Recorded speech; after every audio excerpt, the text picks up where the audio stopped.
सभी को मेरा प्यार भरा नमस्कार। मैं प्रशांत सोलंकी स्वागत करता हूं आप सबका आपके अपने परिवार में। तो आज के इस बहुत ही खास वीडियो में हम लोग देखेंगे कि इंडिया में 12th पास करने के बाद या 10th पास करने के बाद या ग्रेजुएशन के बाद में कौन सी ऐसी नौकरियां यानी कि टॉप गवर्नमेंट जॉब्स देखेंगे, सरकारी नौकरियां जो बहुत ही बेहतरीन है, शानदार हैं। जिसने 10th किया उसको कौन सी जॉब्स के लिए अप्लाई करना चाहिए, जिसने 12th करी है उसको कौन सी के लिए, और जिसने ग्रेजुएशन करी है उनको किन किन जॉब्स के लिए जरूर अप्लाई करना चाहिए। वीडियो शुरू से लेकर लास्ट तक देखिएगा क्योंकि बहुत आपके काम आएगी। हो सकता है इनमें से कोई एग्जाम आपसे मिस हो रहा हो। अगर आप बिगिनर है तो आपके लिए बहुत ही ज्यादा जरूरी वीडियो है। शुरू से लेकर लास्ट तक देखना, एक भी सेकंड इस वीडियो का मिस नहीं करना है। तो आइए शुरुआत करते हैं। तो आज की इस वीडियो में 10th 12th सारा कुछ देखेंगे। लेकिन मेरे भाई, वीडियो को शुरू करने से पहले मैं एक चीज बता देता हूं। आपको ये बात विशेष करके ध्यान रखनी है कि जब भी हम कोई अपना टारगेट सेट करते हैं कि यार मुझे इस एग्जाम की तैयारी करनी है, तो हमें कोशिश करनी चाहिए कि हमें एक मेन एग्जाम रख के उसके साथ साथ में कुछ बैकअप प्लान भी साथ में जरूर रखना चाहिए कि अगर ये एग्जाम नहीं निकलता तो ये एग्जाम। और बैकअप प्लान के लिए हमें इस तरीके का कोई एग्जाम रखना चाहिए जिसमें लगभग सिमिलर सी चीजें हो। जो मेन एग्जाम है उसके साथ जैसा ही, उसके जैसा ही एग्जाम हमें तैयार करना चाहिए।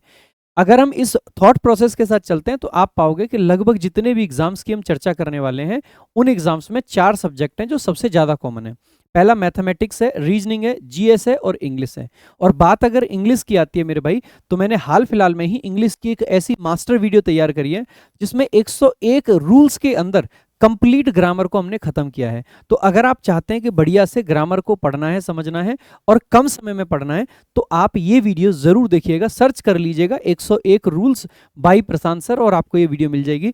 बहुत ज्यादा आपकी हेल्प करने वाली है ये वीडियो। आइए आते हैं वापस वीडियो पर। तो शुरुआत करेंगे मेरे भाई। तो इस तरीके का हमारे वीडियो का पूरा स्ट्रक्चर रहेगा कि क्या क्या आपको मिलने वाला है। 3 स्टेज का रोड मैप है। 10th वालों के लिए अलग से है, 12th वालों के लिए अलग से है और ग्रेजुएशन वालों के लिए अलग से है। हर स्टेज में, जितनी भी स्टेज हम बताने वाले हैं, हर स्टेज में बेसिकली आपको जो भी एग्जाम्स हम कवर करेंगे उस हर एग्जाम की पूरी डिटेल आपको मिलने वाली है। हर चीज आपको मिलेगी। साथ ही साथ में हर एग्जाम में मतलब जो भी आप जॉब देखोगे उस जॉब में क्या आपको सैलरी मिलती है और क्या नहीं, उसकी पूरी सच्चाई पता चलेगी। एक लास्ट में स्मार्ट सिलेक्शन फॉर्मूला भी आपको दूंगा। जैसे मैंने बताया कि आपको मल्टीपल एग्जाम्स लेके चलने चाहिए, तो किस एग्जाम के साथ क्या बैकअप एग्जाम में चलेगा, ये भी मैं सारी चीजें आपको बताऊंगा। साथ ही साथ में एंड में एक 4 स्टेप की चेकलिस्ट दूंगा जिससे आप ये डिसाइड कर पाओगे कि आपको किस एग्जाम की तैयारी करनी है। उस चेकलिस्ट को देखें सीधे सीधे और आप एक ही बार में डिसाइड कर लोगे कि ये एग्जाम मेरे लिए बेस्ट है। आइए शुरुआत करते हैं मेरे भाई वीडियो की। तो देखो भाई, सबसे पहले हम स्टार्ट करेंगे यहां से कि हमारे पास में अगर हम 10th की बात करते हैं तो 10th के बाद में कौन से आपके एग्जाम्स आते हैं। तो देखो 10th के बाद में ये आपके मेजर 4 एग्जाम्स हैं जिन पे आप फोकस कर सकते हो। अगर मैं एसएससी एग्जाम्स की बात करता हूं, देखो अगर आपका मन ये है कि आप एसएससी की तरफ जाएं तो आप एसएससी एमटीएस का एग्जाम और एसएससी जीडी कांस्टेबल का जो एग्जाम होता है, इन दोनों ही एग्जाम्स को टारगेट कर सकते हैं। दोनों एग्जाम्स की मैं इसलिए कह रहा हूं, जब मैं एसएससी एमटीएस की बात करता हूं तो इसमें कौन से सब्जेक्ट हैं भाई? मैथ्स है, रीजनिंग है, जीएस है और आपका इंग्लिश है।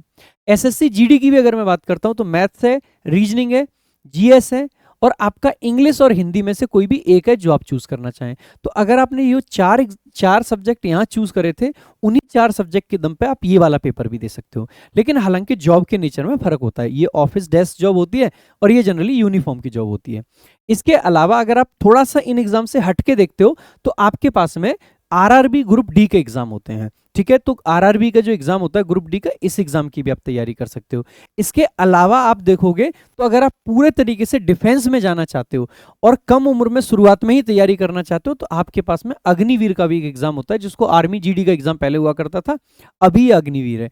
मैं थोड़ा सा इसकी तरफ कम झुकाव मेरा रहेगा फिलहाल, क्योंकि इसमें परमानेंट वाला जो सेंस है वो अभी नहीं आ पाता है, क्योंकि आपको 4 साल के लिए रखा जाता है। उसके बाद में 25% लोग रह जाते हैं, 75% को वापस भेज दिया जाता है। तो मैं कहूंगा कि इन तीनों एग्जाम्स में से जो चूज करें उसको बढ़िया से तैयारी करके दें। एक एक करके सारे एग्जाम्स की बात कर लेते हैं। जैसे एसएससी एमटीएस हवलदार का जो पेपर होता है, इसकी सबसे बढ़िया चीज ये होती है कि सबसे पहले तो मेरे भाई ये जो एग्जाम है, इसके जो एज क्राइटेरिया है ना, वो आपका 18 साल से लेकर लगभग 27 साल तक के ब्रैकेट में जाता है। जनरली गांव में हम देखते हैं ज्यादातर बच्चे किसकी तैयारी करते हैं? आर्मी की करेंगे, पुलिस की करेंगे।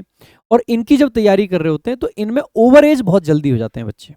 लेकिन एसएससी एमटीएस का एक ऐसा एग्जाम है जो कि 10वीं पास है, लेकिन फिर भी आपको 27 साल तक देने का मौका मिलेगा। ठीक है, तो आप पाओगे तो मैं बता देता हूँ क्या क्या है इसमें। एक तो मल्टीटास्किंग स्टाफ इसको बोलते हैं, एमटीएस का मतलब, ठीक है। इसके अलावा सेंट्रल मिनिस्ट्रीज में, डिपार्टमेंट में, ऑफिस की जॉब है ये, यानी कि जितनी मिनिस्ट्रीज हैं वहां पे आपको काम करने का मौका मिलता है। इसके अलावा सरकार के जो और ऑफिसेज होते हैं उनमें भी काम करने का मौका मिलता है।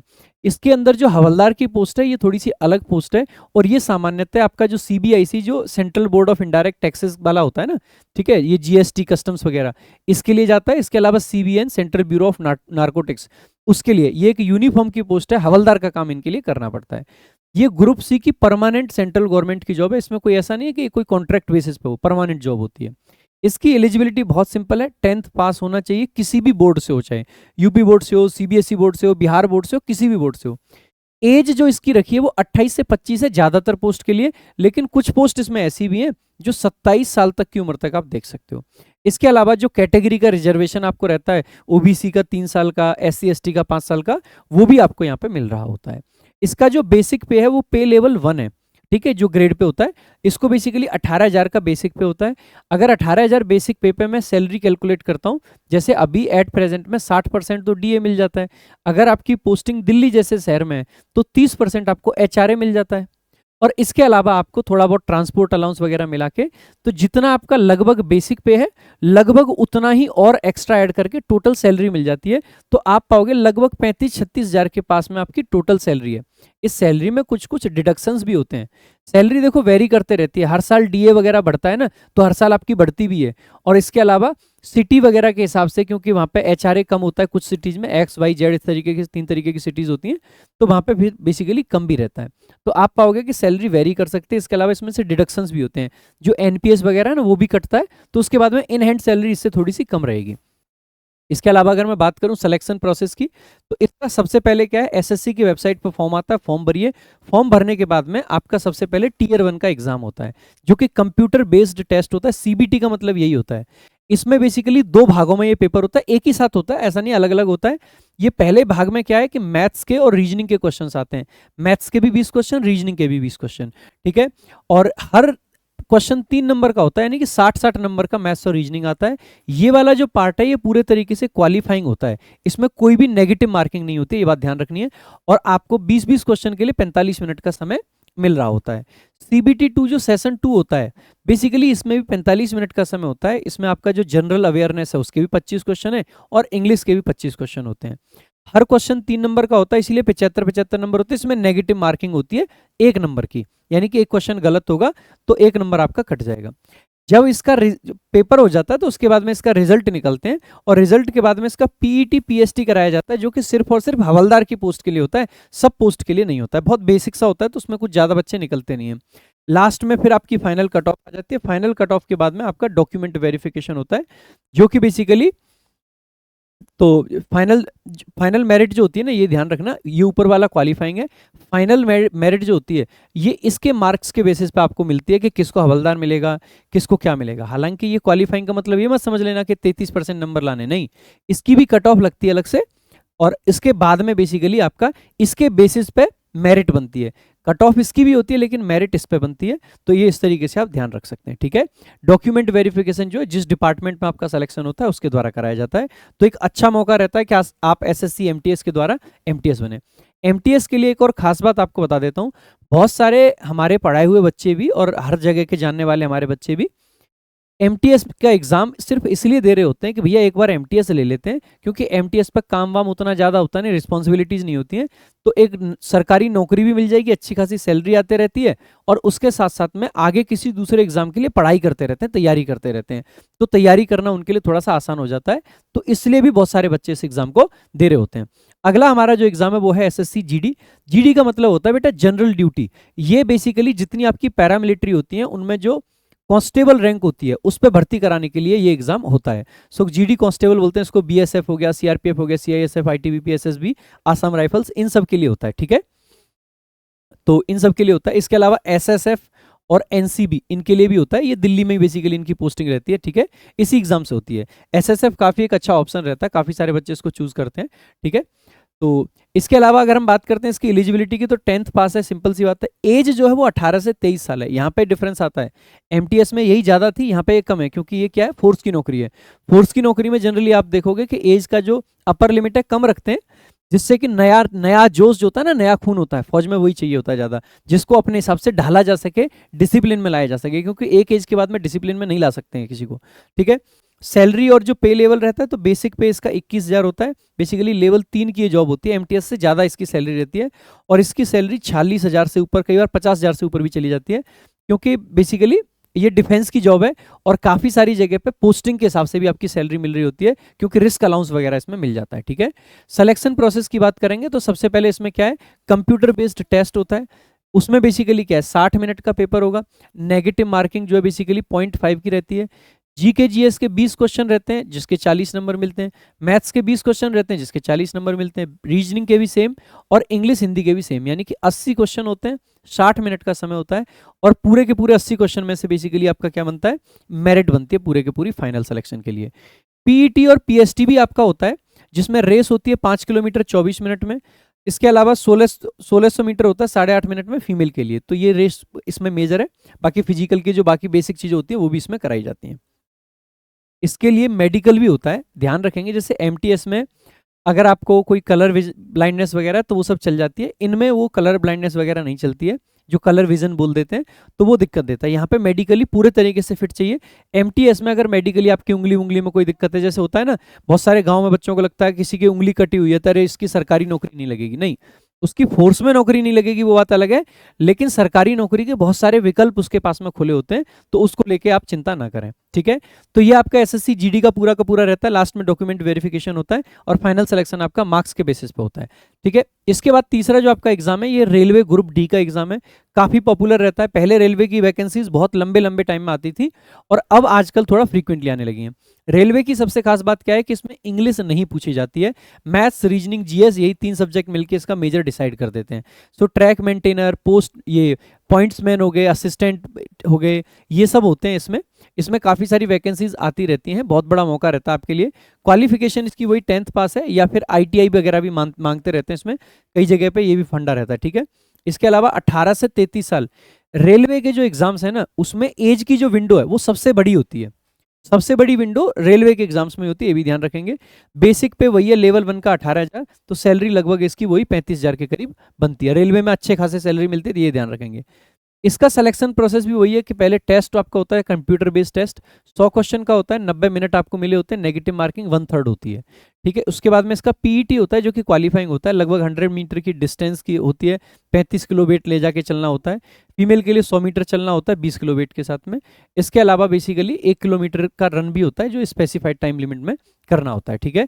इसके मतलब बहुत ज़्यादा नहीं होता, बहुत सिंपल होती है चीज़। डॉक्यूमेंट वेरिफिकेशन आपका होता है। इसके अलावा आपका बेसिकली मेडिकल एग्जामिनेशन भी इसमें होता है, ये भी बेसिक ही होता है, ज़्यादा बहुत हार्ड नहीं होता है।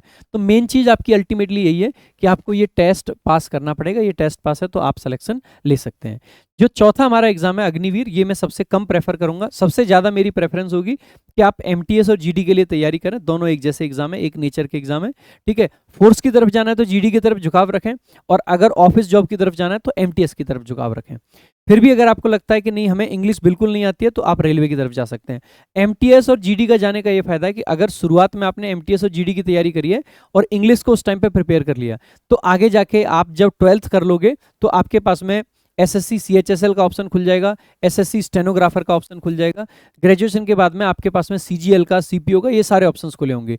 अगर शुरुआत में ही आप ये सोच के चले कि नहीं मुझे इंग्लिश नहीं पढ़नी है, तो उसका मतलब है आप सिर्फ और सिर्फ रेलवे एग्जाम्स की तरफ रह जाओगे। उसके बाद में आपके पास में बहुत सारे ऑप्शंस बंद हो जाएंगे आपके, सिर्फ रेलवे बचेगा या फिर स्टेट पुलिस बचेगा। तो सेंट्रल गवर्नमेंट में रेलवे ही रह जाएगा। बार बार कह रहा हूं, इसीलिए कोशिश करना शुरुआत से कि इंग्लिश सब्जेक्ट को भी लेके चलें। नया जोश होता है, नया खून होता है। जब 10th पास हमने किया होता है उस टाइम पे हमें कोई भी सब्जेक्ट छोड़ना नहीं चाहिए, हमें सारे सब्जेक्ट को पढ़ के चलना चाहिए। ठीक है। तो अगर अग्निवीर की बात करें तो वही है, ये अग्निपथ स्कीम जो आई थी, 4 साल की मिलिट्री सर्विस होती है। ये जीडी से एंट्री होती है, यानी जनरल ड्यूटी वाले कांस्टेबल जो होते हैं। टॉप 25% को परमानेंट कैडर दे देते हैं, और एग्जिट कर देते हैं बेसिकली, जो इतना रुपए का एक सेवा निधि भी देते हैं। ठीक है। इसके अलावा अगर हम बात करें तो इसकी एज लिमिट जो है वो लगभग 21 साल तक रहती है, 17.5 से। फिजिकल फिटनेस इसमें बहुत जरूरी होती है, सबसे ज़्यादा फिजिकल की नीड इसी में होती है। ठीक है। 45% बेसिकली, ये अगर हम बात करते हैं जीडी की जो एलिजिबिलिटी है, तो 45% से पास हुआ होना चाहिए, और 33% पर सब्जेक्ट में होना चाहिए। सैलरी की बात करते हैं तो देखो, पहले साल में शुरुआत होती है 30,000 से, और जो चौथा साल होता है ना, वहां तक पहुंचते पहुंचते आपकी 40,000 पर मंथ आपकी सैलरी हो चुकी होती है। ठीक है, अगर हम सिलेक्शन प्रोसेस की बात करें तो सबसे पहले ये ऑनलाइन सीई होता है, 50 क्वेश्चन का 100 नंबर। ठीक है, इसके बाद में फिजिकल ये सीई होता है। ठीक है, इसके अलावा फिजिकल फिटनेस या मेजरमेंट टेस्ट होता है आपका, मतलब फिजिकली कह देते हैं इसको जनरली। मेडिकल भी होता है और फाइनल मेरिट लिस्ट आपकी लगती है। मैं फिर भी यही कहूंगा कि थोड़ा सा इसकी तरफ कम झुकाव रख के ज़्यादा झुकाव। अच्छा, अगर आपको ऐसा लगता है कि नहीं हमें देश की सेवा करनी है तो आप अग्निवीर बन सकते हैं, कोई दिक्कत की बात नहीं है। मैं ये नहीं कह रहा हूँ कि अग्निवीर बनना गलत है, मैं जस्ट ये कह रहा हूँ कि अग्निवीर के साथ में आपके पास में लिमिटेड अपॉर्चुनिटीज़ होंगी। अगर आप कैरियर ग्रोथ के पर्सपेक्टिव से देखते हो तो जो बाकी की जॉब्स हैं उनमें बहुत सारी अपॉर्चुनिटीज़ और भी हैं। अग्निवीर लगने के बाद में थोड़ा सा आप खुद की पढ़ाई वगैरह पर कम ध्यान दे पाते हैं, बल्कि में आप एमटीएस लगते हैं तो काफ़ी सारा ध्यान आप अपने फ्यूचर ग्रोथ पर दे पाते हैं, क्योंकि वहाँ पर टाइम रहता है, वो एक ऑफिस जॉब है। ठीक है, तो ये आपको डिफरेंसेस शुरू से अपने माइंड में लेके चलने हैं। आगे अगर हम बात करें तो ये एक पूरा मैंने टेबल बना दिया है, आप चाहें तो एक बार इसको रिव्यू कर लेना कि कौन से में क्या सिलेक्शन स्टेजेस हैं, क्या उसकी एज है, क्या उसका बेसिकली क्वालिफिकेशन है। ठीक है, तो ये एक बार आप पूरा का पूरा देख लेना।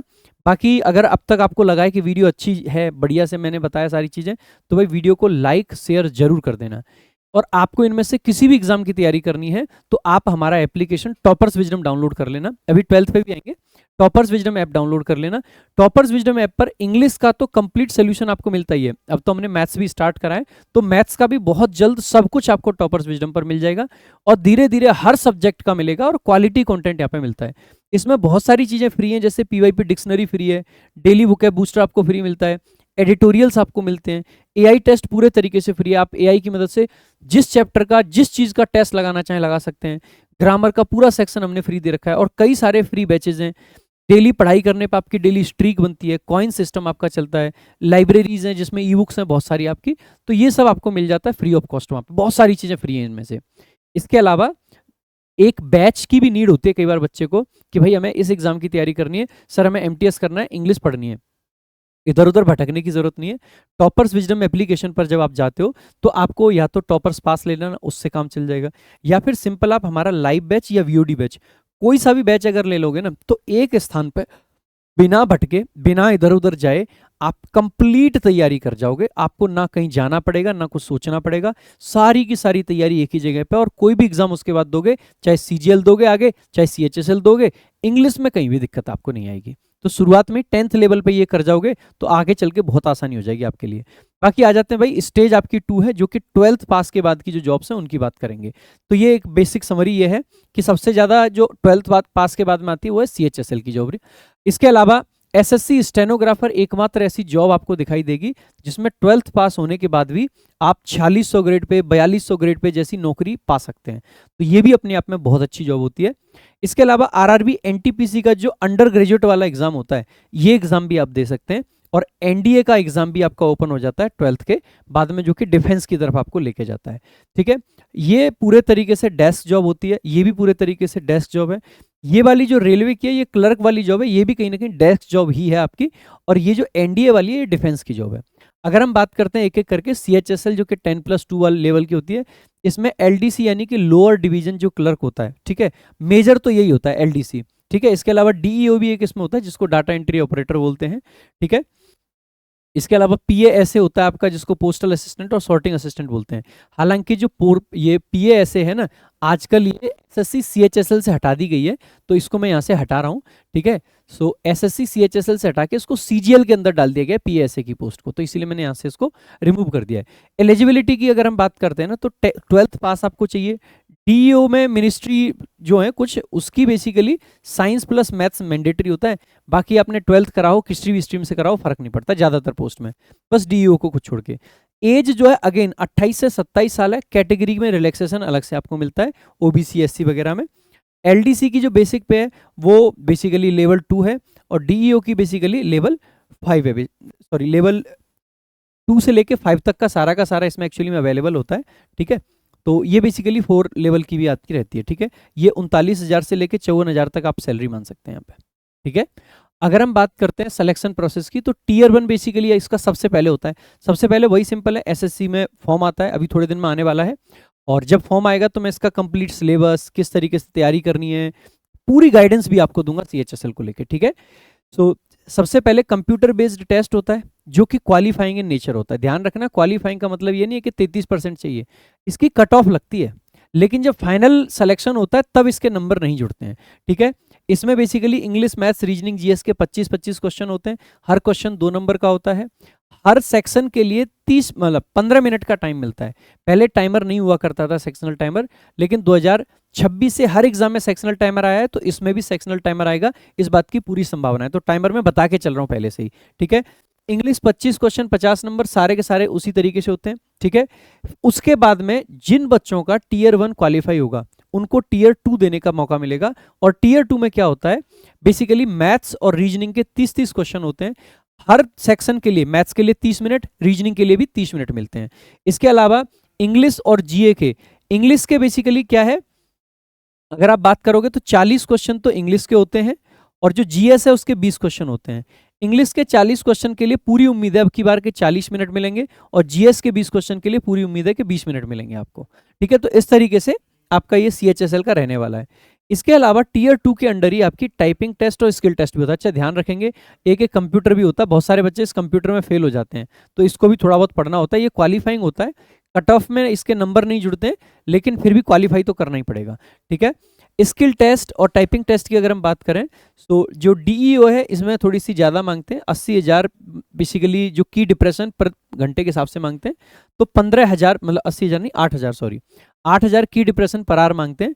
15 मिनट का ये टेस्ट होता है। जो एलडीसी के लिए होता है ये 35 वर्ड पर मिनट होता है, और इसमें इंग्लिश 30 वर्ड मतलब इंग्लिश 35 की स्पीड मांगते हैं और हिंदी टाइपिंग में 30 की स्पीड मांगते हैं। ठीक है, तो इस तरीके से मांगा जाता है। डॉक्यूमेंट वेरिफिकेशन की अगर हम बात करते हैं तो जो डिपार्टमेंट में सिलेक्शन आपका होता है उसके द्वारा किया जाता है, और सिलेक्शन किस पे बेस्ड होता है, टीयर 2 के मार्क्स पे बेस्ड होता है, टीयर 1 के मार्क्स पे नहीं होता है। तो ये पूरा का पूरा सीएचएसएल का आपका रहता है। 12th के बाद में एक अच्छा मौका रहता है, आप ये एग्जाम दे सकते हैं। एसएससी स्टेनो, ये भी बहुत अच्छा एग्जाम है मेरे भाई। Stenographer grade C and grade D का एग्जाम होता है। ठीक है, ये ग्रेड डी है, ग्रुप डी मत समझ लेना इसको, ग्रेड डी अलग है, ये सैलरी के लिए ग्रेड डी है। ग्रुप डी बेसिकली आपका लेवल ही नीचे होता है। ठीक है, कम कंपटीशन वाला एक हिडन जेम है, आप इसको कह सकते हैं। अभी रिसेंटली एक बच्चा आया था मिलने, आप सोचो 12th पास करके उस बच्चे ने एसएससी स्टेनोग्राफर से एमईए में 4600 ग्रेड पे की नौकरी ले ली, यानी कि एमईए में एएसओ के बराबर, जबकि उसकी ग्रेजुएशन भी हुई नहीं है। तो एक बहुत ही अच्छा एग्जाम है। स्टेनोग्राफी का स्किल इसके लिए चाहिए होता है, एक एक्स्ट्रा स्किल, और ये एग्जाम का दरवाजा आपके लिए खुल जाता है। एलिजिबिलिटी वही है, 12th पास है। एज जो ग्रेड डी है उसके लिए 18 से 27 है, और जो ग्रेड सी है बेसिकली उसके लिए 18 से 30 होती है। ग्रेड सी में जो सैलरी है वो आप कह सकते हैं 73 के करीब, ग्रेड सी में आप कह सकते हैं 73 के करीब बनेगी, 73 से प्लस बन जाएगी, क्योंकि ग्रेड सी में 4200 4600 ग्रेड पे आपके बनते हैं। और ग्रेड डी जो उसमें थोड़ी सी कम रहेगी, तो 54,000 तक आपकी बनेगी, 54,000 से ऊपर नीचे थोड़ा सा। ये ग्रॉस सैलरी मैंने बता रखी है, ना कि नेट। इन हैंड सैलरी तब आती है जब इसमें से थोड़े बहुत डिडक्शंस हो जाते हैं, जैसे कि एनपीएस वगैरह कट जाता है। इसके अलावा जो सीजीएचएस स्कीम होती है, ध्यान रखना जितनी सेंट्रल गवर्नमेंट की ये जॉब्स हैं इनमें एक स्कीम होती है CGHS, central government health scheme, जिसके तहत हर महीने आपके 100-200 रुपये कुछ कट रहे होते हैं, लेकिन उसके एवज में आपको फ्री इलाज मिल जाता है। जो भी दिल्ली के या इंडिया के टॉप जो हॉस्पिटल्स हैं, इवन जो प्राइवेट हॉस्पिटल्स जैसे कि अपोलो हो गया, ठीक है, इसके अलावा मैक्स हो गया, फोर्टिस हो गया।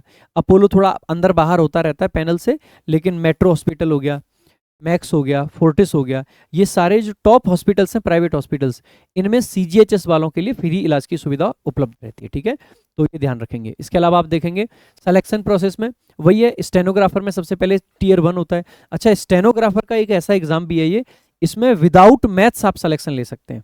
ऐसा बहुत रेयर ही कोई एग्जाम होता है जिसमें मैथ्स की जरूरत ना हो, लेकिन ये उनमें से एक एग्जाम है जिसमें बिना मैथ्स के आपका सिलेक्शन हो जाता है। तो अगर हम बात करते हैं तो एग्जाम की, तो रीजनिंग के 50 क्वेश्चन होते हैं मेरे भाई, जीए के 50 क्वेश्चन, इंग्लिश अकेली 100 नंबर की होती है, 100 क्वेश्चन होते हैं, 100 नंबर की होती है। सेक्शनल टाइमिंग इसमें भी आ चुकी है, 30-30 60 मिनट का आपको रखना है। ठीक है, स्टेनोग्राफी स्किल टेस्ट आपका करना होता है। स्टेनोग्राफी होती है ना, थोड़ा अजीब सा हैंड राइटिंग सी होती है, मैंने कभी नहीं की है डिक्टेशन वाला पार्ट, तो वो आपको सीखना पड़ेगा, ये अलग से स्किल है। ग्रेड सी के लिए डिक्टेशन स्पीड और ग्रेड डी के लिए दोनों अलग अलग होती है, इसमें 100 होती है और इसमें 80 होती है। अगर हम बात करें ट्रांसक्रिप्शन की, तो ग्रेड सी में बेसिकली मतलब टाइपिंग की 40, और हिंदी बेसिकली मतलब इंग्लिश 40, हिंदी की 55 है, इंग्लिश की 50, हिंदी की 65। ठीक है, तो इस तरीके से मतलब ये ट्रांसक्रिप्शन का टाइम दे रखा है, एक्चुअली में टाइपिंग स्पीड नहीं है। तो ये टाइम दे रखा है कि कितने टाइम की होती है। तो इंग्लिश 40 मिनट तक होती है, यहाँ पे ग्रेड डी के लिए 50 मिनट होते हैं, यहाँ पे 55 मिनट होती है और यहाँ पे 65 मिनट होती है, ये देख लेंगे। डॉक्यूमेंट वेरिफिकेशन अगेन वही है, सिलेक्शन होगा किस पे, इस पे बेस्ड, क्योंकि ये वाला जो पार्ट है ना ये आपका क्वालिफाइंग इन नेचर होता है। सीबीटी से सिलेक्शन होता है आपका, स्किल सिर्फ क्वालिफाइंग होता है, ध्यान रखेंगे, स्किल जो है पूरा का पूरा, ठीक है। तो ये क्वालिफाइंग है, इसके बेसिस पर सिलेक्शन है, जिस डिपार्टमेंट में सिलेक्शन होगा वो डिपार्टमेंट आपका डॉक्यूमेंट वेरिफिकेशन करेगा, ठीक है। अगर हम बात करते हैं भाई आरआरबी एनटीपीसी, जो कि आपका तीसरा एग्जाम है, ये भी एक अच्छा एग्जाम रहता है, इसकी भी आप तैयारी कर सकते हैं।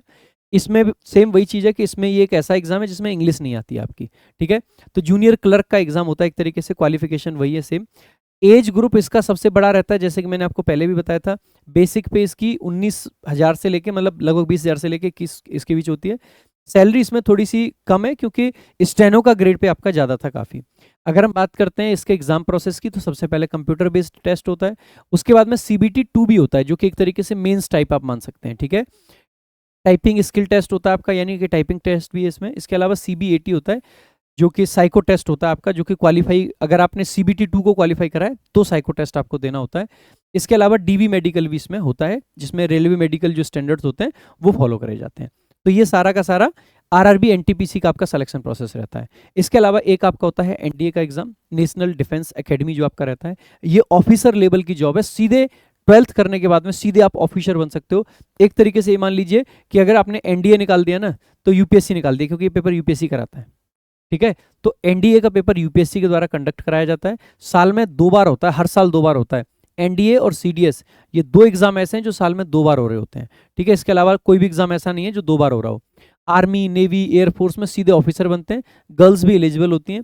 12th पास बेसिकली इसके लिए बेसिक क्वालिफिकेशन है। नेवी, एयरफोर्स, ये बेसिकली इन दोनों के लिए फिजिक्स प्लस मैथ्स होना मैंडेटरी होता है। आर्मी के लिए फिजिक्स प्लस मैथ्स मैंडेटरी नहीं है। एज 16.5 से लेके 19.5 है। सबसे नेगेटिव पॉइंट इसका यही है कि एज ग्रुप जो है ना वो बहुत कम है, मतलब एक एज का जो गैप है वो बहुत कम है ये वाला।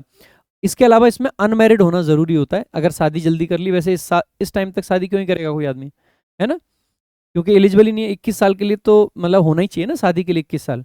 बाकी सैलरी लेवल 10 होती है, सीधे ऑफिसर लेवल की सैलरी है। आप पाओगे कि इसका जो स्टीपेंड है ना, जो बेसिक पे एक तरीके से कह सकते हैं, वो 56,100 रुपये है। यानी कि आपकी जो शुरुआती सैलरी बनेगी ना वो 1.3 लाख बेसिकली बनेगी। एमएसपी होता है मिलिट्री सर्विस, और मिलिट्री सर्विस क्या होता है इसमें आगे, मतलब एमएसपी की कुछ फुल फॉर्म होती है, मिलिट्री सर्विस पक्स होते हैं या कुछ ऐसा होता है, ठीक है। एग्जैक्टली अभी मेरे माइंड से स्लिप हो रहा है, मैं बताता हूँ आपको भी, ठीक है। रिटन एग्जाम आपका होता है जो कि 900 नंबर का होता है, ड्यूरेशन 5 घंटे का रहता है आपका। हाँ, मिलिट्री सर्विस पे होता है एक्चुअली में, मिलिट्री सर्विस पे एमएसपी। ये बेसिकली जितनी भी आपकी आर्मी की जॉब्स हैं ना उनमें अलग से मिलता है। तो जहाँ भी इंडियन आर्मी में कोई जाता है, चाहे आर्मी में हो, एयरफोर्स में हो, नेवी में हो, वहाँ पे ये अलग से मिलता है एमएसपी। इसकी वजह से जो इनमें सैलरी होती है ना वो ऑटोमेटिकली बहुत ज़्यादा बूम कर जाती है। तो और ये इसीलिए मिलता है क्योंकि जो आर्मी वाले लोग होते हैं इनकी जो लाइफ है ये बड़ी अनप्रेडिक्टेबल सी है, कभी भी कुछ भी हो सकता है, किस तरीके की लाइफ जी रहे होते हैं, परिवार से बहुत हद तक दूर रहते हैं, तो उसके एवज में बेसिकली उनको ये मिल रही होती है सैलरी, ठीक है। तो एमएसपी बोलते हैं इसको। रिटन एग्जाम होता है, रिटन एग्जाम में बेसिकली मैथ्स के 120 क्वेश्चन 300 नंबर के होते हैं, 2.5 घंटे का पेपर होता है। फिर उसके अलावा जीएटी होता है जिसमें इंग्लिश 200 और जी के 400 होते हैं, 150 क्वेश्चन 600 मार्क्स, ये मार्क्स लिखे हुए हैं यहाँ पे, ये ध्यान रख लेंगे। जब आप इस एग्जाम को क्वालिफाई कर लेते हैं ना तो उसके बाद में फिर आपका एसएसबी यानी कि इंटरव्यू होता है। ये बेसिकली 5 दिन चलता है, ये भी 900 नंबर का होता है। इसके बाद मेडिकल एग्जामिनेशन होता है और फाइनल मेरिट जो वो रिटन एग्जाम, एसएसबी की मेरिट, इसके बेसिकली बेसिस पे मिलती है। इसके बाद में बेसिकली आप 3 साल की ट्रेनिंग पे चले जाते हैं, सीधे के सीधे कहाँ बनते हैं, ऑफिसर बनते हैं सीधे। तो सीधे के सीधे लेफ्टिनेंट बन रहे होते हैं इससे। तो आप यहाँ पे ये पूरा का पूरा एक समरी है 12th के बाद में क्या क्या कर सकते हैं। मेजर एग्जाम सीएचएसएल, स्टेनोग्राफर, इसके अलावा जो रेलवे का जो अंडर ग्रेजुएट एग्जाम है वो है, और आपका एनडीए एग्जाम है, ठीक है। पीसीएम यानी कि फिजिक्स, केमिस्ट्री, मैथ्स में से जो मैंडेटरी सब्जेक्ट्स हैं वो किसके लिए हैं, तो आप पाओगे सर एनडीए में एयरफोर्स और नेवी के लिए हैं, उसमें के लिए नहीं है, ठीक है। बाकी सैलरी कैसे कैलकुलेट होती है बेसिक एक बार फिर से बता देता हूँ। सबसे पहले सैलरी में बेसिक जुड़ता है, बेसिक पे किसी का भी। उसके अलावा डियरनेस अलाउंस महंगाई भत्ता यानी कि डीए जिसको बोलते हैं। इसके अलावा ट्रांसपोर्ट अलाउंस यानी कि टीए। इसके अलावा एचआरए यानी कि होम रेंट अलाउंस जिसको बोलते हैं अपन, ठीक है। इसके अलावा थोड़ी बहुत चीज़ें और होती हैं, रिस्क अलाउंस वगैरह होते हैं। इससे ग्रॉस बनता है, उसके बाद में उसमें से एनपीएस वगैरह कटता है, उसके बाद में इन हैंड आता है, ठीक है। और बाकी ध्यान रखेंगे, सीएचएसएल हो गया, स्टेनो हो गया, एनटीपीसी यूजीसी हो गया, ये मतलब यूजी हो गया। इन सारे एग्जाम्स को देखोगे ना तो भाई एनटीपीसी में क्या नहीं है, इंग्लिश, स्टेनो में क्या नहीं है, मैथ्स, और सीएचएसएल में क्या है, ये इंग्लिश भी है और मैथ्स भी है। यानी कि अगर आप सीएचएसएल को टारगेट करके चलो ना तो साथ में आप स्टेनो को भी रख सकते हैं, बस स्किल अलग से सीख लेना, और साथ ही साथ में आप एनटीपीसी का भी पेपर दे सकते हैं। तो मैं आपसे ये कहूंगा कि इसको मेन टारगेट बनाओ, 12th करते ही मेन टारगेट बना के इसका स्किल सीख लो, तो ये आपका सेकंड ऑप्शन हो जाएगा। और क्योंकि जो सब्जेक्ट इसमें पढ़े थे वही सब्जेक्ट यहाँ आ रहे हैं, तो ये आपका थर्ड टारगेट हो जाएगा। तो यानी कि ये मेन एग्जाम और ये दोनों बैकअप प्लान, ठीक है। तो ये अच्छा रहेगा आपके लिए, इस तरीके से चल सकते हैं। बाकी इन एग्जाम्स की तैयारी के लिए जैसे मैं पहले भी बोल रहा था आपको कि भाई इंग्लिश आती है, खास करके स्टेनो एग्जाम में 100 नंबर की आती है। भाई अगर वो 100 नंबर सुनिश्चित कर दिए जाएं आपके, तो बताइए सिलेक्शन होना कितना आसान हो जाएगा। आप स्किल सीख लीजिए, 100 नंबर इंग्लिश से सुनिश्चित कर लीजिए, 50 में से 50 नंबर नहीं तो 45 नंबर तो आप रीजनिंग में ले ही आओगे। 145 भी अगर आप ले आए ना, फिर जीएस में थोड़े बहुत ले आना, आपका सिलेक्शन पक्का है। तो अगर स्टेनो में सिलेक्शन लेना है, वो भी 4600 ग्रेड पे तक जाना है, इंग्लिश पे विशेष फोकस करना पड़ेगा। और स्टेनो की पूरी इंग्लिश इस बैच के अंदर आपकी कवर हो जाती है। जब भी आपको ये बैच लेने का मन करे, टॉपर्स विजडम ऐप डाउनलोड करके चले जाना। 699 में लाइफ टाइम वैलिडिटी आपको मिलती है, इसके लिए लाइफ टाइम वैलिडिटी 699 रुपए में, ठीक है। तो आप ये वाला काम जरूर कर सकते हो। इसमें ना हमने बच्चों की पढ़ाई को आसान करने के लिए हर चैप्टर के हैंड रिटन नोट्स दिए हैं, हर क्लास के बाद में टेस्ट दिया है, बहुत सारे फीचर्स हैं, ग्रामर, वोकैब, कॉम्प्रिहेंशन सब एक ही जगह पे कवर्ड। कुछ इधर उधर घूम के नहीं देखना है। उसके बाद में एक बार बैच लो, सिर्फ बैच को कंप्लीट करके दिखा देना एक बार मुझे, पक्का सिलेक्शन होगा आपका, ठीक है। आइए भाई अब बात कर लेते हैं हमारी जो थर्ड स्टेज है, एंड दैट इज ग्रेजुएशन के बाद में कौन से आपके पास में ऑप्शंस खुलते हैं, ठीक है। सबसे पहले मेरे भाई एसएससी सीजीएल आपका सबसे बड़ा फ्लैगशिप एग्जाम है, अगर हम वनडे एग्जाम्स की बात करते हैं। और अगर वनडे एग्जाम्स को हटा के हम बात करते हैं, तो भारत का सबसे बड़ा एग्जाम वो होता है आपका यूपीएससी सीएससी का एग्जाम जो है, सीएससी यानी कि civil services examination. UPSC CSC India का सबसे बड़ा एग्जाम है। और अगर सीएससी के बाद में आप घूम फिर के देखोगे ना, तो आपको सेंट्रल गवर्नमेंट लेवल पे यही एग्जाम दिखाई देगा। तो ये और ये वनडे एग्जाम्स में देखना है तो ये है, अगर आप डिस्क्रिप्टिव की तरफ जाना चाहते हैं तो ये है। बाकी अगर सीजीएल की आप तैयारी कर रहे हैं तो आप बस फिजिकल ऐड करके ऑटोमेटिकली किसकी तरफ मूव कर सकते हो, तो एसएससी सीपीओ की तरफ मूव कर सकते हो। सिर्फ फिजिकल आपको एक्स्ट्रा करना है। इसके अलावा अगर आपने सीपीओ की तरफ मूव करा है तो आप बैंकिंग की तरफ भी सोच सकते हो, क्योंकि इसमें भी रीजनिंग और मैथ्स का ही, रीजनिंग मैथ्स इंग्लिश का ही मेजर रोल होता है। इसके अलावा हम बात करें तो आरआरबी का भी एक ग्रेजुएट लेवल का एग्जाम होता है, आप उसको भी दे सकते हो। यूपीएससी का ही सीडीएस और सीपीएफ, ये दो एग्जाम और होते हैं, सीएपीएफ, ठीक है। तो सीएपीएफ बेसिकली जो सेंट्रल आर्म्ड पुलिस फोर्सेज होते हैं उसका एग्जाम होता है, ठीक है। वैसे ये जो सीपीओ है ना, ये भी सीएपीएफ का एग्जाम है। ये सीएपीएफ का बेसिकली सीपीओ एग्जाम है, और ये सीएपीएफ का असिस्टेंट कमांडेंट का एग्जाम है, ठीक है। ये सीपीओ का मतलब होता है सेंट्रल पुलिस ऑर्गेनाइजेशन, और सीएपीएफ का मतलब होता है सेंट्रल आर्म्ड पुलिस फोर्सेस, ठीक है। तो इस तरीके से आपको ध्यान रख लेना है। तो आइए एक एक करके इन सारे एग्जाम्स के बारे में भी जान लेते हैं। सबसे पहले सीजीएल, ये फ्लैगशिप एग्जाम है, बार बार कह रहा हूं आपसे, सबसे बड़ा एग्जाम, पूरे एसएससी का सबसे बड़ा एग्जाम है ये। अगर मैं बात करूं तो इसमें टॉप पोस्ट कौन सी है, इनकम टैक्स इंस्पेक्टर हो गया भाई, जीएसटी इंस्पेक्टर भी इससे बनते हैं, एक्साइज इंस्पेक्टर कह लो या फिर एग्जामिनर कह लो, जितने एएसओ हैं खास करके एमईए में, सीएसएस में, बाकी सारी मिनिस्ट्री में सब इससे मिलते हैं, ठीक है। इसमें डबलएओ भी बनते हैं, डबलएओ सीधे गजेटेड ऑफिसर होता है, सीजीएल की मदद से सीधे गजेटेड ऑफिसर आप बन सकते हो। इसके अलावा मेरे भाई एसआई बन सकते हो आप सीबीआई में, सीबीआई में एसआई बनना। सीबीआई आपने देखा है ना, बड़े बड़े नेताओं को भी धर दे लेती है, तो अगर आपका मन है कभी कि बड़े बड़े नेताओं को धरना है तो जाइए सीबीआई में। Auditor, accountant, UDC, tax assistant, 30 से क्या ज्यादा, अगर टोटल तरीके की पोस्ट देखोगे ना, 70-80 तरीके की पोस्ट है इसमें।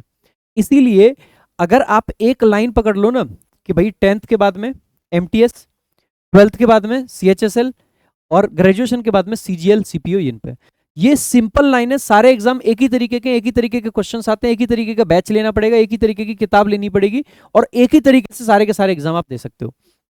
इसके अलावा अगर बात करें एलिजिबिलिटी की, ग्रेजुएशन चाहिए, कोई भी स्ट्रीम से हो, कोई फर्क नहीं पड़ता है। कुछ पोस्ट जैसे जेएसओ वगैरह हो गई, उनमें छोटी मोटी चीजें अलग से चाहिए होती हैं, ठीक है। एज आपकी 18 से 30 होती है मैक्सिमम पोस्ट के लिए। कुछ पोस्ट ऐसी भी हैं जिनमें 18 से 27 रहती है, और कुछ पोस्ट जेएसओ की एक ऐसी पोस्ट है जिसमें 18 से 32 साल भी आपकी बन जाती है, मतलब 20 से 32 साल। तो जनरली आप कह सकते हैं कि मैक्सिमम पोस्ट के लिए 18 से 30 का आपका एज ग्रुप है। जॉब अगर हम बात करते हैं सैलरी की, तो लेवल 4 से लेके 8 तक के सारे पोस्ट इसमें अवेलेबल होंगे, मतलब 4 से लेके 8 तक के बहुत सारे पोस्ट आपको इसमें मिलेंगे। तो बेसिक अगर आप देखें तो शुरुआती सैलरी इसकी 47,600 के करीब है, मतलब ये जो बेसिक बनता है आपका, ठीक है। और सैलरी की अगर मैं बात, मतलब बेसिक 25,000 इससे लेके 47,600 ये डबल का है, और ये आपका जो सबसे नीचे लेवल के पोस्ट हैं टीए वगैरह उनका बनता है। इनकी सैलरी लगभग 50-55 हज़ार बनती है, और इनकी सैलरी 1 लाख के करीब जा रही है अभी, ठीक है। तो ये ध्यान रख लेंगे। अगर मैं बात करता हूं तो हर साल लगभग 12,000 से 15,000, कई बार 15,000 से भी ज्यादा वैकेंसी जाते हैं, 20,000, 25,000, 30 साल, और हर साल आती हैं ये, ठीक है। सीजीएल क्यों सबसे पॉपुलर है? सबसे पहले तो इसमें पावर है, प्रेस्टीज है, ऐसी ऐसी जॉब्स हैं, इंस्पेक्टर की हो गई, डबलओ की हो गई, एएसओ की हो गई। इसके अलावा मेरे भाई इसमें अगर आपने इंग्लिश सब्जेक्ट कर रखा है ना, तो एक ट्रेंड देखने को मिला है कि जिसका इंग्लिश अच्छा है ना वो सीजीएल पक्का निकाल ही लेता है, जनरली ऐसा देखा जाता है। इसके अलावा मेरे भाई इंस्पेक्टर से कमिश्नर तक का प्रमोशन आपको मिल सकता है, आप जीएसटी में कमिश्नर तक बन सकते हो, तो बढ़िया है। आइए एक बार बात कर लेते हैं कि इसका सिलेक्शन प्रोसेस क्या होता है। भाई बहुत सिंपल है। सबसे पहले एसएससी की वेबसाइट पर फॉर्म्स आते हैं, फॉर्म भरिए, फॉर्म भरने के बाद में आपका टीयर 1 का एग्जाम होता है। टीयर 1 के एग्जाम में क्या है, आपके 4 सब्जेक्ट होते हैं, मैथ्स, इंग्लिश, रीजनिंग, जीएस। सारे सब्जेक्ट 25-25 क्वेश्चन के होते हैं, हर क्वेश्चन 2 नंबर का, यानी कि 50 नंबर का एक सब्जेक्ट हो जाता है। नेगेटिव मार्किंग 0.5 मार्क्स कटते हैं हर बेसिकली क्वेश्चन के गलत होने पे। हर सेक्शन की टाइमिंग अलग कर रखी है अब, यानी कि 15 मिनट मैथ्स के लिए, 15 मिनट रीजनिंग के लिए, 15 जीएस के लिए, 15 इंग्लिश के लिए। ऐसे में इंग्लिश की वैल्यू और भी ज़्यादा हो जाती है, क्योंकि 15 मिनट में आप 50 के 50 नंबर सुनिश्चित कर सकते हो, पक्की बात है। जैसे मैं बता रहा हूँ वैसे अगर पढ़ोगे आप तो सुनिश्चित कर लोगे। अच्छा, अगर आपको ये देखना है कि मैं इंग्लिश कैसा पढ़ाता हूँ, तो हमारी एक यूट्यूब पे बेसिक्स ऑफ इंग्लिश की वीडियो पड़ी है, आप वो वीडियो देखना। अगर आपको लगता है कि मैं अच्छा पढ़ाता हूँ तो आप मेरे बैच से कंप्लीट तैयारी कर सकते हैं, चाहे एमटीएस की एग्जाम की तैयारी करनी है या सीजीएल की करनी है, हर एग्जाम कवर्ड होगा, ठीक है। जब टीयर 1 का एग्जाम आपका होता है, तो टीयर 1 के बाद में कट ऑफ लगती है। उस कट ऑफ को जो लोग क्लियर करते हैं वो टीयर 2 के लिए एलिजिबल होते हैं। टीयर 1 का रोल यहीं खत्म है, फाइनल मेरिट में टीयर 1 के मार्क्स नहीं जुड़ते हैं। टीयर 2 का जो एग्जाम होता है उसमें बेसिकली आपके यही चारों सब्जेक्ट होते हैं, मैथ्स है, इंग्लिश है, रीजनिंग है, जीएस है। सबसे पहले रीजनिंग और मैथ्स का पेपर होगा, जहां पर 30 क्वेश्चन मैथ्स के हैं, 30 रीजनिंग के हैं। हर मतलब 30 ही मिनट मैथ्स के लिए, 30 ही मिनट आपके रीजनिंग के लिए हैं। तो 30-30 क्वेश्चन, 30-30 मिनट। इसके बाद में इंग्लिश के 45 क्वेश्चन 40 मिनट हैं, और जीएस के 25 क्वेश्चन 20 मिनट हैं। इस तरीके से आपका बेसिकली टाइम बांटा जाता है, 390 नंबर ही हो जाते हैं। इसके बाद में इसमें एक बहुत बड़ा गेम चेंजर होता है कंप्यूटर। कंप्यूटर के सिर्फ 20 क्वेश्चन होते हैं, ध्यान रखना। सीएचएसएल में 15 क्वेश्चन होते हैं, और सीजीएल में आपके बेसिकली 20 क्वेश्चन होते हैं कंप्यूटर के, ठीक है। सो सीजीएल में 20 क्वेश्चन होते हैं, ये क्वालिफाइंग होता है। लेकिन 2025 में बहुत सारे बच्चे इसमें फेल हो गए थे, ऐसे ऐसे बच्चे जिनके मार्क्स इतने थे कि वो टॉप 10 में भी आ सकते थे, लेकिन वो कंप्यूटर में फेल हो गए। कंप्यूटर बेशक क्वालिफाइंग है, लेकिन इस पर आपको एक्स्ट्रा ध्यान देने की जरूरत पड़ती है, ठीक है। बाकी डीईएसटी और टाइपिंग ये क्वालिफाइंग रहते हैं, ये टाइपिंग का ही पार्ट है दोनों के दोनों। इसके अलावा पेपर 2 और पेपर 3 होते हैं। पेपर 2 जेएसओ वालों के लिए होता है, इसके अलावा पेपर 3 जो है वो डबलओ वालों के लिए होता है। डॉक्यूमेंट वेरिफिकेशन आपका जिस डिपार्टमेंट में सिलेक्शन होता है उससे कराया जाता है। बाकी फाइनल मेरिट जो है वो टीयर 2 के मार्क्स के बेसिस पे बनती है, टीयर 1 के मार्क्स इसमें ऐड नहीं होते हैं। 2026 में कुछ चीजें नई, जैसे सेक्शनल टाइमिंग जो नई आई है 2026 का है। जो पेपर तीसरा है वो बेसिकली 2022 से लेके अब तक हुआ नहीं था, क्योंकि डबलओ की वैकेंसी आती नहीं थी, लेकिन अब की बार आई है तो उसमें पेपर 3 भी शामिल है। नेगेटिव मार्किंग बेसिकली टीयर 1 में ये है, और टीयर 2 में बेसिकली ये 1 नंबर कटता है सीधा, तो ध्यान रखेंगे टीयर 2 में रिस्क थोड़ा ज्यादा रहता है नेगेटिव मार्क्स जाने का। अब की बार सेंट्रल और स्टेट कैडर भी बनाए गए, जिसके लिए उस स्टेट की जो लैंग्वेज है वो पता होना मैंडेटरी है। तो इसमें कुछ ये चीजें आपकी रखी गई हैं, नई चीजें जो हैं। अगर मैं बात करता हूँ मेरे भाई अगले आपके एग्जाम की, तो अगला आपका एग्जाम एसएससी सीपीओ का। ये सीधे सीधे फोर्स का एग्जाम है, तो इसमें फिजिकल आपका चाहिए होता है, ये मान के चलिएगा।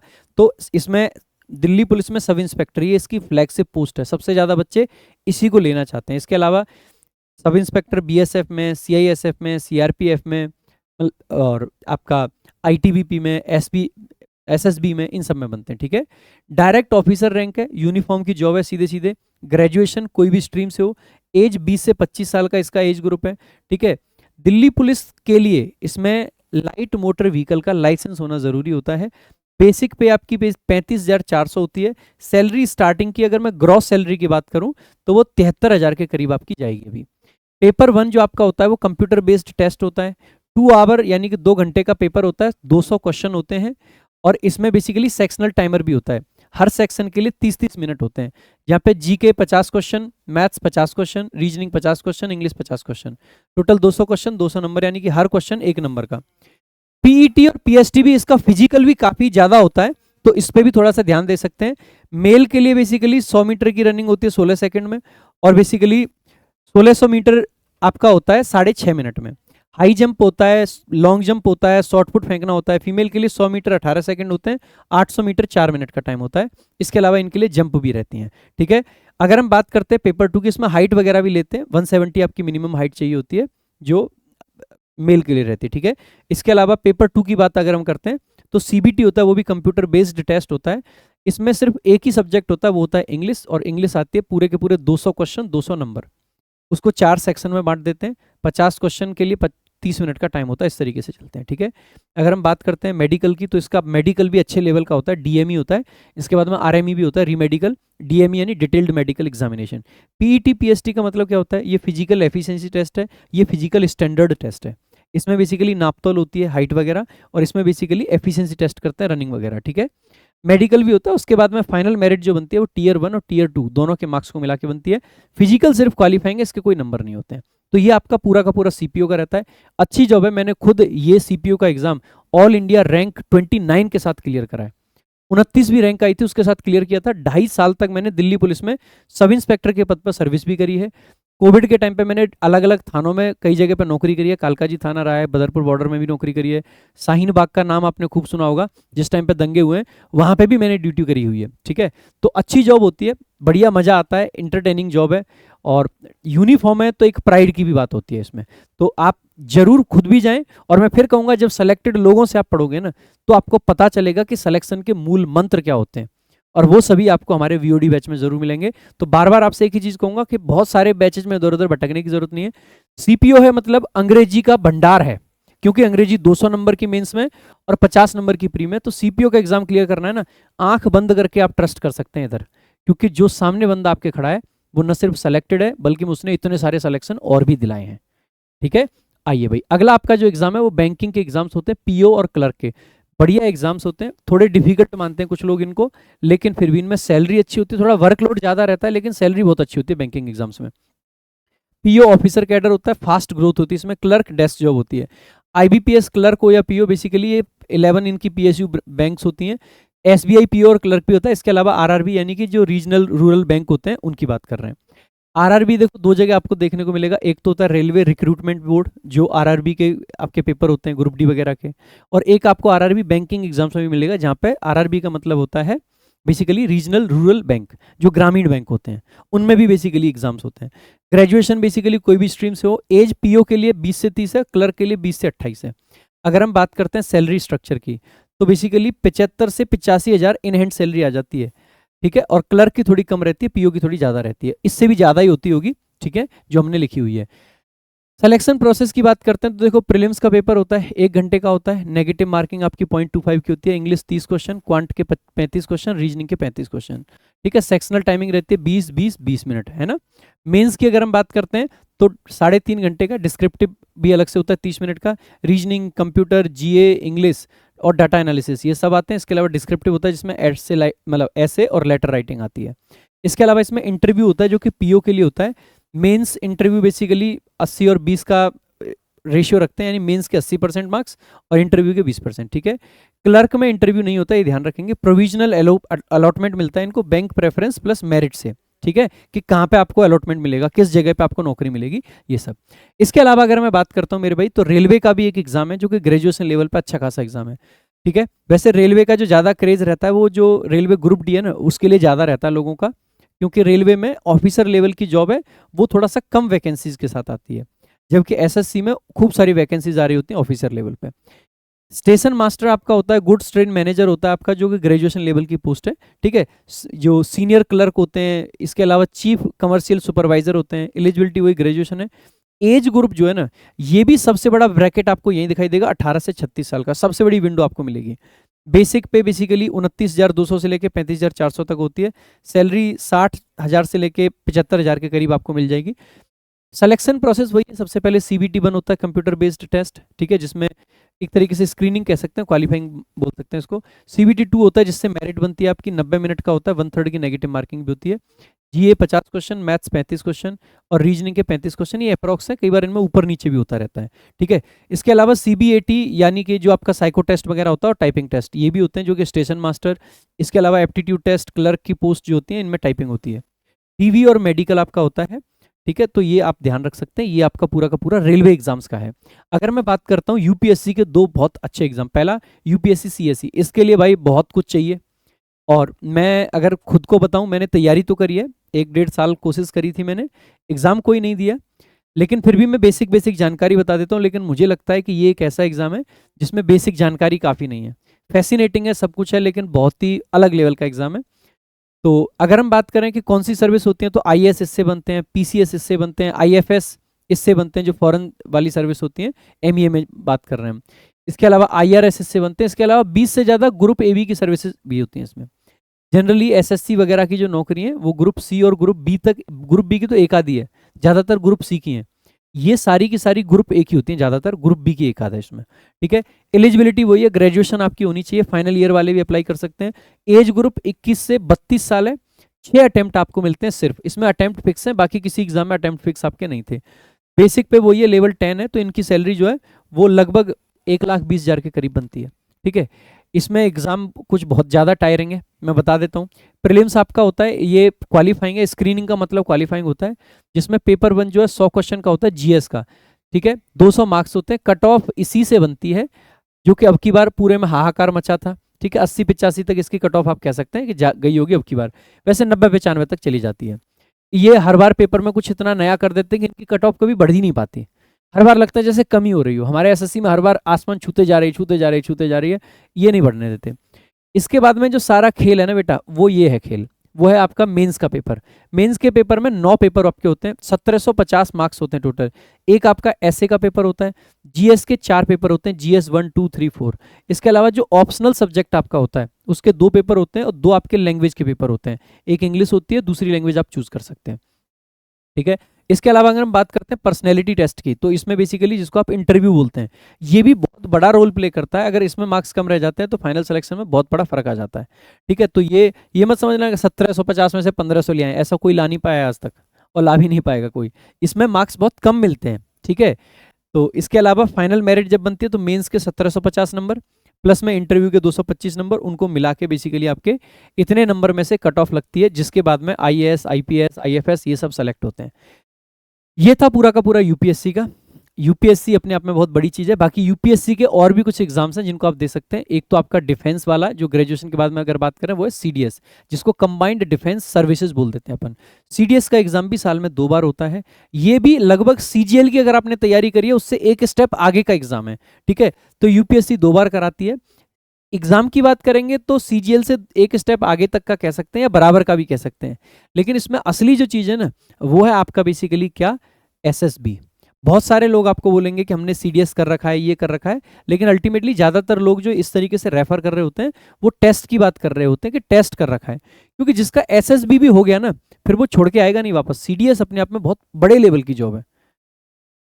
तो समटाइम्स आपको इस तरीके की चीज़ें मिलेंगी कि भाई हमने सीडीएस क्वालिफाई कर रखा है, उनका मतलब होता है कहने का कि टेस्ट क्वालिफाई कर रखा है। और इसमें जो सबसे मेजर रोल है ना भाई, वो आपका होता है जो इंटरव्यू होता है, तो भी बताऊंगा मैं आपको। तो सीएपीएफ बेसिकली एक दूसरा होता है इसमें, जिसको असिस्टेंट कमांडेंट का एग्जाम बोलते थे, ठीक है। ये भी बेसिकली यूपीएससी कराता है, इसमें बीएसएफ और ये होता है। इसके अलावा हम बात करें क्यों कंसीडर करना है इनको, तो एक तो डायरेक्ट ऑफिसर रैंक, जिसमें लेफ्टिनेंट, असिस्टेंट कमांडेंट बनते हैं। लेवल 10 की जॉब होती है, यानी कि लगभग 1,20,000 से लेके 1,30,000 तक की इसकी जाती है। सीडीएस में इंग्लिश का पूरा पेपर होता है, ये बहुत ज़रूरी है। एसएसबी बेसिकली पर्सनैलिटी टेस्ट, मतलब पर्सनैलिटी बेस्ड होता है। ये एक सबसे बड़ी हाईलाइट होती है इसकी। तो अगर हम बात करते हैं मेरे भाई सीजीएल, तो लास्ट में एक बार समराइज कर देता हूँ कि कौन से आपके एग्जाम्स हैं। तो एसएससी सीजीएल 18 से 27, इसमें सबसे ज़्यादा एज ग्रुप इसी में आपको मिलेगा, जो कि आरआरबी का है। शुरुआत से जो दे सकते हैं वो सीजीएल को भी दे सकते हैं 18 वाले साल के। इसके अलावा सीडीएस में थोड़ा सा कम आपको मिलता है, और इसके अलावा आईबीपीएस में भी जो एज, आईबीपीएस नहीं सीपीओ में भी एज कम है, क्योंकि ये सीडीएस हो या सीपीओ हो, ये दोनों ही एग्जाम्स हुए हैं जो फोर्स वाले हैं, और मैंने आपको बताया था कि फोर्स में नया खून चाहिए, तो ज़्यादा एज हो जाती है ना, उसके बाद इनको लेते नहीं है। ठीक है, तो ये आपका पूरा का पूरा मैंने समरी बता दिया है। आई होप आपको ये वीडियो बहुत हेल्पफुल लगी होगी। एक बार लास्ट में फिर से सैलरी का एक ग्राफ देख लेना। एमटीएस की सैलरी लगभग इतनी है, ग्रॉस सैलरी का ग्राफ है ये। सीएचएसएल एलडीसी की बेसिकली इतनी है, जीडी कांस्टेबल की इतनी जा रही है अभी। सीजीएल में अगर हम एंट्री पोस्ट की बात करते हैं, ठीक है, या फिर डीओ की बात करते हैं जो लेवल 4 है, इनकी इतनी जा रही है। एनटीपीसी में लगभग इतनी सैलरी है, जो लेवल 5 की बात कर रहे हैं, जो ग्रेजुएशन लेवल वाला है। सीपीओ एसआई में इतनी जा रही है।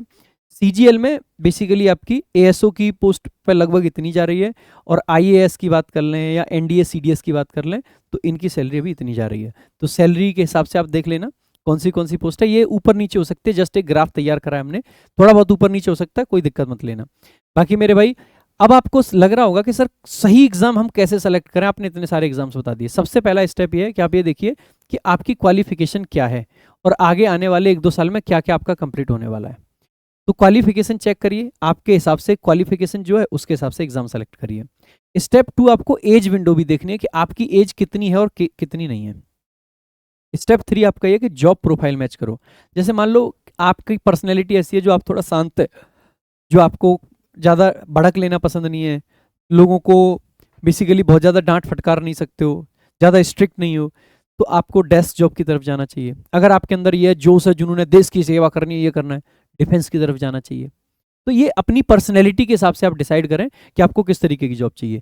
स्टेप 4 में आप कह सकते हैं कि एक सिंगल टारगेट बनाओ, 2 बैकअप बनाओ। इसको मैंने स्टार्टिंग में भी आपको समझाया था। जैसे अगर आपने एमटीएस शुरू में ले लिया तो एमटीएस के बैकअप आप रख सकते हो कि जीडी को भी दे लो, और साथ ही साथ में आप बेसिकली जो रेलवे का पेपर होता है उसको भी दे लो। सेम ऐसे ही 12th लेवल पे भी आप मेन सीएचएसएल को रख सकते हैं, बैकअप में स्टेनोग्राफर हो गया, और आपका जो दूसरा एग्जाम है जो रेलवे वाला एग्जाम है उसको दे सकते हैं आप।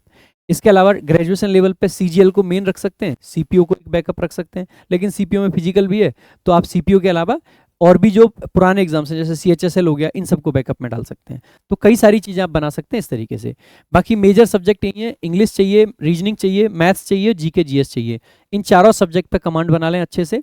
और बाकी मेरे भाई एक बार कमेंट करके बताएं कि आप अभी किस लेवल पर हैं, 10th की है, 12th करिए, ग्रेजुएशन करिए। इसके अलावा मेरे भाई सब्सक्राइब कर लें, बेल आइकन को दबा दें, क्योंकि इस चैनल पे आपको बहुत सारी इस तरीके की और भी वीडियोस मिलने वाली हैं, कोई भी वीडियो आपको मिस नहीं करनी है। और साथ ही साथ में वीडियो को शेयर करें, क्योंकि हो सकता है आपके किसी दोस्त को ऐसी वीडियो की ज़रूरत हो सकता है आपके किसी रिश्तेदार को ऐसी वीडियो की ज़रूरत हो, और चिढ़ना नहीं है उनसे कंपटीशन करना है।